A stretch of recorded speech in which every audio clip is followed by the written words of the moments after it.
하나님 우리 아버지와 주 예수 그리스도로부터 은혜와 평강이 여러분들에게 함께하길 바랍니다. 네, 오늘부터 교회학교가 성경학교를 시작합니다. 성경학교의 주제는 예수님과 함께 살아가요 라는 주제입니다. 교회학교는 4주 동안 진행하게 될 것이고요. 우리는 3주에 걸쳐서 이 말씀을 나누려고 합니다. 여러분도 9월 한 달 동안 교회학교와 함께 성경학교를 하는 마음으로 요한복음의 예수님을 만났으면 좋을 것 같습니다. 이 시간을 통해서 예수님께서 우리에게 어떤 분이신지 좀 알아가는 그런 시간이었으면 좋겠습니다. 우리 신앙의 중심은요, 예수는 그리스도입니다 라는 고백에서 시작하기 때문입니다. 특별히 요한복음에는요, 예수님께서 나는 무엇이다 라고 스스로 밝히는 내용들이 나와요. 이 7가지의 선언이 나오는데요. 교회학교는 4가지를, 우리는 3가지 선언을 통해서 예수님을 만나보려고 합니다. 이 시간을 통해서 그리스도 되신 예수님을 더 깊이 만나고 예수님께서 우리의 신앙을 어떤 방향으로 이끄시려고 하시는지 깨닫는 우리가 되었으면 참 좋을 것 같습니다. 저는 이 본문으로 작년도 2월 19일에 말씀을 한번 전한 적이 있습니다. 요한복음 6장은 오병이어의 기적을 이야기하고 있어요. 떡과 물고기를 나눠 먹는 이야기로 시작해서 그렇게 시작해서 나는 썩지 않는 영원한 생명의 양식이다 라는 이야기로 이어집니다. 그리고 나서 하늘에서 내려온 생명의 떡인 예수님의 이야기로 이어지죠. 그리고 마지막에는 예수님은 인자의 살을 먹지 않고는, 인자의 피를 마시지 않고는 사람은 생명을 가질 수 없다 라고 말씀하십니다. 사람들은 이 이야기를 듣고 예수님을 떠나게 되죠. 어떻게 사람이 사람을 먹고 마실 수 있을까? 라는 질문에 대해서 그들의 대답은 떠나는 것이었습니다. 그리고 주님은 제자들을 바라보시면서 물으십니다. 너희도 나를 떠나겠느냐? 베드로가 그 질문에 이렇게 대답을 하죠. 생명의 말씀이 주께 있사오니 우리가 누구에게로 가오리까? 이렇게 요한복음 6장 끝납니다. 그러니까 요한복음 6장의 시작과 6장의 마지막은 이렇게 이어지는 거예요. 지난해 우리는 너희도 나를 떠나겠느냐? 라는 예수님의 말씀에 초점을 맞추어서 말씀을 나누었는데요. 오늘은 생명의 떡이신 예수님에 대해서 좀 더 집중해서 말씀을 나누어 보려고 합니다. 오늘 본문은 말씀드렸던 것처럼 오병이어의 시작 부분입니다. 오병이어가 6장의 시작 부분이라는 말씀이죠. 6장 전체의 주제는요, 생명의 떡이라는 예수님에 대한 말씀이 전체의 주제입니다. 오병이어 사건은 드물게 마태, 마가, 누가, 요한복음까지 동시에 기록되어져 있는 이야기예요. 성경에는 예수님께서 행하신 많은 일들이 기록되어져 있습니다. 그 중에는 기적이라 불리는 일들이 있어요. 기적은 일상적으로 일어나지 않는 것이죠. 평상시 일어나지 않는 일들입니다. 특별한 이야기입니다. 이 특별한 일은 대부분 사람의 병을 고치거나 죽음에서 사람을 살리는 그런 일들이었습니다. 병을 고치는 기적이 아닌 특별한 기적도 있었습니다. 예를 들면요, 예수님께서 물을 포도주로 바꾸시는 사건이에요. 그걸 물 위를 걸으신 일도 그렇습니다. 그리고 오늘 이 말씀인 오병이어의 사건도 그렇죠. 병을 고치는 일은 기적 중에서도 우리가 쉽게 받아들이는 일입니다. 죽음에서 살리는 일도 믿고 있어요. 그런데 이 오병이어의 기적은요, 사람들이 잘 믿지 않습니다. 그래서 사람들은 이 사건에 대해서 다른 의미를 부여하려고 합니다. 예를 들면 어린아이가 먹을 것을 내놓았을 때 다른 사람들이 자기가 먹으려고 숨겨놓았던 것을 내놓았다라는 이야기예요. 왜 우리는 오병이어의 기적을 그대로 믿지 않고 의미를 부여하려고 할까요? 물질적이고 실제적인 이야기이기 때문입니다. 그리고 지금까지 이런 일들이 다시 일어나지 않았기 때문이에요. 다만 어린아이가 음식을 내놓았을 때 다른 사람들이 내놓았다라는 정도의 이야기는 우리가 많이 볼 수 있죠. 그래서 그렇게 이해를 하려고 하는 것 같아요.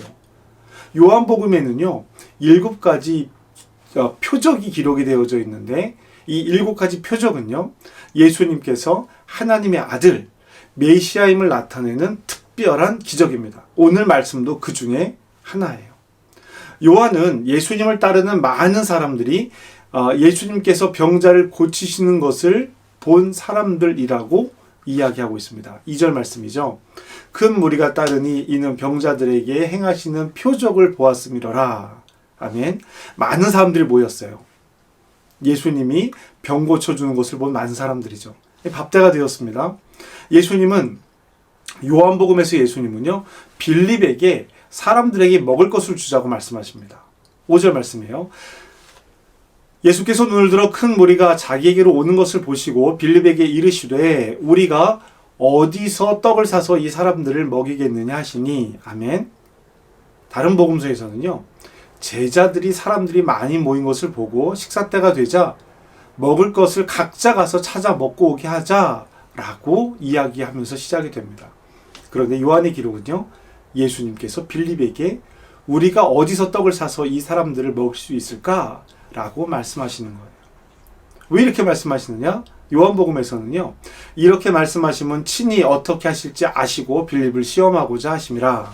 아멘. 이렇게 말씀하십니다. 이 일은요, 빌립을 시험하려는 의도를 가지고 있다라고 말씀하시는 거예요. 여러분, 제자들의 반응은요, 일반적인 반응입니다. 빌립이 이 사람들을 먹이려면 200데나리온도 부족합니다 라고 말을 해요. 말을 합니다. 빌립의 대답은 정확한지는 모르겠지만 빠른 응답이긴 합니다. 빌립은요, 현실을 빠르게 파악하고 질문에 합당한 대답을 예수님께 내놓았습니다. 성도 여러분, 예수님의 질문과 빌립의 대답 사이에 이상한 점을 발견하셨습니까? 발견하셨어요? 예수님은요, 어디서 사서 주겠냐라고 물으시는데 빌립은요, 얼마가 필요한지를 대답합니다. 말씀을 조금 더 볼까요? 9절인데요. 여기 한 아이가 있어 보리떡 5개와 물고기 2마리를 가지고 있나이다. 그러나 이것이 이 많은 사람에게 얼마나 되겠사옵나이까? 아멘. 자, 예수님은 어디서 구할 수 있냐고 물으셨고요. 빌립은 200데나리온이 필요하다라고 말했습니다. 이때 안드레가 아이가 가져온 5개의 떡과 물고기 2마리를 내어놓는 거예요. 그러자 예수님은 제자들에게 사람들을 자리에 앉게 하라고 말씀하셨습니다. 그리고 5,000명쯤 되는 사람들에게 떡과 물고기를 나눠주라고 말씀하셨어요. 어떻게 나눠주냐면요, 예수께서 떡을 가져 축사하신 후에 앉아있는 자들에게 나눠주시고 물고기도 그렇게 그들의 원대로 주니라. 아멘. 그리고 우리가 아는 것처럼 먹고 남은 12바구니가 있는 거예요. 이 자리에서 이 떡과 물고기를 먹은 사람들이 어떻게 반응했는지 볼까요? 14절입니다. 그 사람이 예수께서 행하신 이 표적을 보고 말하되 이는 참으로 세상에 오실 그 선지자라 하더라. 이 이야기는요, 단지 여기에서 끝이 나면 예수님께서 많은 사람들을 먹게 하신 사건으로 끝이 납니다. 14절에서 말하는 그 사람들처럼 우리도 예수님께서 우리에게 먹을 것을 주시는 분이라고 생각할지 모릅니다. 사람들은요, 이 표적을 보고 말하는 것은 그 행위, 떡과 물고기가 나누어진 행위를 보고 말하는 것이지 그 일이 어떻게 시작됐는지는 알지 못합니다. 그러니까 이렇게 많은 사람들에게 먹을 것을 줄 수 있는 사람, 200데나리온이 넘는 돈을 한 끼 식사값으로 내놓을 수 있는 사람을 본 것뿐이에요. 그래서 이 이야기는 여기에서 끝이 나면 안 되는 것입니다. 여기까지만 보면 이 표적을 지켜본 다른 사람들처럼 우리도 생각할 수 있거든요. 내 필요를 채워주시는 분이 예수님이십니다 라는 거예요. 오병이어의 표적을 본 사람들은 예수님을 찾아 헤매입니다. 사람들은 예수님이 오병이어의 기적을 일으킨 그 자리에 예수님을 찾아와 다시 찾습니다. 그 자리에 예수님이 없어요. 다시 호수를 건너서 예수님을 찾아옵니다. 이렇게 호수를 건너 자신을 찾아온 사람들을 예수님은 거절하세요. 왜냐하면 그들은 표적을 본 것이 아니라 먹고 배가 불러서 온 것이기 때문이다 라고 주님께서 말씀하십니다. 이제 예수님은 이들에게 오병이어의 기적의 의미를 말씀하십니다. 썩을 양식을 위해서 일하지 말라. 영생토록 있는 양식을 위해서 일하라고 말씀하세요. 어떻게 하면 되느냐? 사람들의 질문에 예수님은 하나님께서 보내신 아들을 믿는 것이 하나님의 일이다 라고 말씀하십니다. 생명의 만나에 대해서 말씀하신 후에 예수님은 이렇게 선언하십니다. 35절인데요. 예수께서 이르시되 나는 생명의 떡이니 내게 오는 자는 결코 줄이지 아니할 터이요 나를 믿는 자는 영원히 목마르지 아니하리라. 아멘. 예수님께서 빌립에게 물으셨던 질문, 어디서 떡을 구할 수 있느냐라는 질문에 대답입니다. 내가 곧 생명의 떡이다. 너희 조상들은 만나를 먹어도 죽었지만 하늘에서 내려온 생명의 떡인 나를 먹는 사람은 영생할 것이라고 선언하는 것입니다. 200데나리온으로도 살 수 없는 것, 200데나리온으로 살 수 있는 것, 물고기와 떡으로 값을 치를 것, 그것이 아니라는 이야기예요. 어디서 떡을 구할 수 있느냐라는 질문에 대한 대답을 또 68절에서 베드로가 이렇게 대답을 합니다. 시몬 베드로가 대답하되 주여 생명의 말씀이 주께 있사오니 우리가 누구에게로 가오리이까. 사랑하는 성도 여러분, 요한복음 6장은 한 묶음으로 읽어야 합니다. 오병이어의 기적은 생명의 떡, 영원한 하나님의 아들이신 예수 그리스도의 삶에 동참하는 이야기의 시작입니다. 우리의 생명은 오병이어의 기적으로 지금 나눠 먹는 떡과 물고기에 있지 않습니다. 그 떡을 먹은 사람들이 내린 결론이 무엇입니까? 15절 말씀이죠. 그러므로 예수께서 그들이 와서 자기를 억지로 붙들어 임금으로 삼으려는 줄 아시고 다시 혼자 산으로 떠나 가시니라. 아멘. 그 떡을 먹은 사람들은요, 예수님을 황금알을 낳는 거위처럼 생각했어요. 그래서 왕으로 삼으면 우리가 이렇게 떡과 물고기를 배부르게 마음껏 먹을 수 있겠거니 라고 생각했던 것이죠. 그러나 예수님은 그 자리를 피하셨습니다.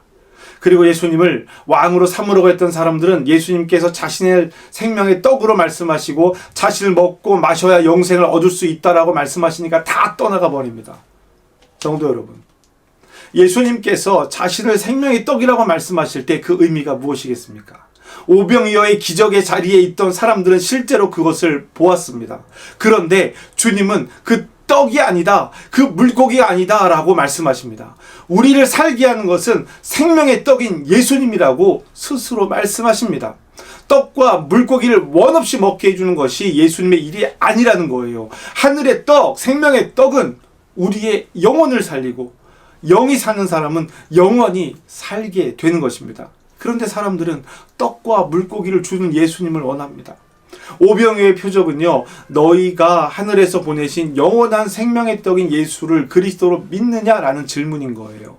이 이야기 시작인 것입니다. 여러분 어떻게 대답하시겠습니까? 우리도 역시 마르지 않는 떡바구니를 기대하고 있는 것은 아닐까요? 내 삶의 문제 해결자로 오병이어의 기적을 바라는 것은 아닐까요? 우리의 몸이 살기 위해서 건강한 음식을 먹어야 하는 것은 너무나도 당연한 일입니다. 먹지 않고 살 수 있다면 그것은 기적일 것입니다. 시간이 정해져 있어요. 아무것도 먹고 마시지 않는 사람이 살 수 있는 시간이 정해져 있습니다. 그 시간을 넘어서면 죽습니다. 여러분, 생명의 말씀인 예수도 그렇습니다. 예수님은 우리에게 예수님을 먹고 기억하고 예수님을 마시며 기념하라고 말씀하셨습니다. 그 일의 의미가 무엇입니까? 예수님께서 우리에게 생명의 떡이 되시는 것은 예수님께서 우리에게 보이시고 가르치신 하나님 나라 복음으로 사는 것을 이야기하는 것입니다. 예수님의 길을, 예수님의 뜻을, 하나님의 뜻을 이 땅에 이루며 살아가기 위해서는 예수님을 알아야 합니다. 예수님의 뜻을 알고 예수님의 길을 알아야 합니다. 우리는 그것을 성경 읽기와 묵상, 기도와 찬양으로 먹는 것입니다. 그것이 생명의 떡인 예수님을 먹는 것입니다. 우리가 건강하게 살기 위해서 밥을 먹듯이 하나님 나라 백성으로 살려면 생명의 떡인 예수님을 먹어야 합니다. 생각날 때, 기회 될 때 먹는 것이 아니라, 특별할 때 먹는 것이 아니라 밥 먹듯이 제때에 먹어야 합니다. 많은 사람들은 떡과 물고기를 보았습니다. 예수님의 제자들은 그 떡이 어디서 왔는지를, 어떤 상황에서 전달되었는지를 알고 있습니다. 오병이어의 기적은 마지막에 제자들에게 하시는 말씀으로 종결되는 거예요. 사랑하는 성도 여러분, 제때에 밥을 먹읍시다. 예수님께서 주시는 생명의 밥을 먹고 예수님을 떠나지 않는 우리가 되기를 주님의 이름으로 축복합니다. 우리의 속사람도 우리의 겉사람도 생명의 밥으로 건강해지기를 바랍니다. 하나님의 말씀을 편식하듯이 나에게 좋은 것만 먹지 말고 건강한 삶을 위해, 건강한 영을 위해 나에게 하시는 하나님의 말씀에 귀 기울이는 저와 여러분 되시기를 주님의 이름으로 축복합니다. 아멘. 기도하시겠습니다. 생명의 밥이 되시는 하나님, 많은 사람들이 예수님이 나눠주시는 떡과 물고기를 바라볼 때 우리는 생명의 밥이 되시는 예수님을 바라보게 하시옵소서. 사람이 떡으로만 살 것이 아니요 하나님의 입에서 나오는 모든 말씀으로 살 것이라 말씀하셨습니다. 그 생명의 떡을 오늘 우리가 밥 먹듯 제때에 차려 먹을 수 있게 하여 주시옵소서. 내 배가 불러갈수록, 내 입에 맛있는 음식이 들어갈수록, 자녀의 입에 맛난 음식을 먹일 때일수록 더 생명의 말씀을 생각하게 하시고 귀하게 분별하여 먹을 수 있도록 주님 도와주시옵소서. 예수님의 이름으로 기도합니다. 아멘.